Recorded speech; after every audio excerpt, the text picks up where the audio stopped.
మీ పేరు శరత. అయితే ఒక్కసారి ఈ వీడియోను చివరి వరకు చూడండి. శరత్ అని పేరు పెట్టుకున్న వారి గురించి గనక మనం విశ్లేషించుకున్నట్లయితే, వారి పేరును చాలియన్ సిస్టమ్ ప్రకారం మనం ఈ వాల్యూస్ యేసుకొని, ఈ ఫార్ములాలో గనక ఫిల్ చేసినట్లయితే, మనకున్న ఈ సమస్యల్లో ఏవి పాజిటివ్, ఏది నెగెటివ్ అనేది ఒక్కసారి తెలుసుకోవచ్చు. మీరు కూడా ఇంట్లో కూర్చొని మీ యొక్క జన్మకుండలి మీ పేరుని ఇలా వేసుకొని, మీకే సమస్యలున్నాయని ఈజీగా తెలుసుకోవచ్చు. ఇక్కడ ఉదాహరణకి శరత్ పేరును గనక మనం వేసుకొని చూసినట్లయితే ఏ విధంగా ఉంటుంది ఈ గదులలో. ఎగ్జాంపుల్ ఇక్కడ ఎస్ అంటే మనకు 3, 3 అంటే 1, 2, 3. 3 అంటే ఇక్కడ చూసుకున్నట్లయితే రిలేషన్‌షిప్. షరతు రిలేషన్‌షిప్‌లో అందరితో బాగా కలిసి ఉండే అవకాశం ఉంది. అత్త, మామ, అల్లుడు, ఫ్రెండ్స్ ఇలా అందరితో కలిసి ఉండే అవకాశాలు ఎక్కువగా ఉన్నాయి. అదేవిధంగా హెచ్ అంటే 5. 1, 2, 3, 4, 5. 5 అంటే సొంత గృహం. షరత్ సొంత గృహం కట్టుకునే అవకాశాలు ఎక్కువగా ఉన్నాయి. ఏ అంటే 1. 1 అంటే వివాహం.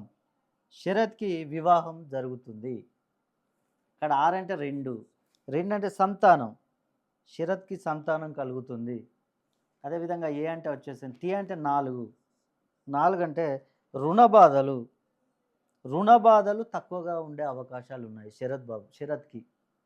అదేవిధంగా హెచ్ అంటే 5 వచ్చేసింది. ఇక్కడ మనం ఫిల్ అయినవి చూసుకుంటే 1, 2, 3, 4, 5 ఫిల్ అయినవి. అంటే ఇక్కడున్న సమస్యల్లో మనకి ఇవి పాజిటివ్‌గా ఉండేవి.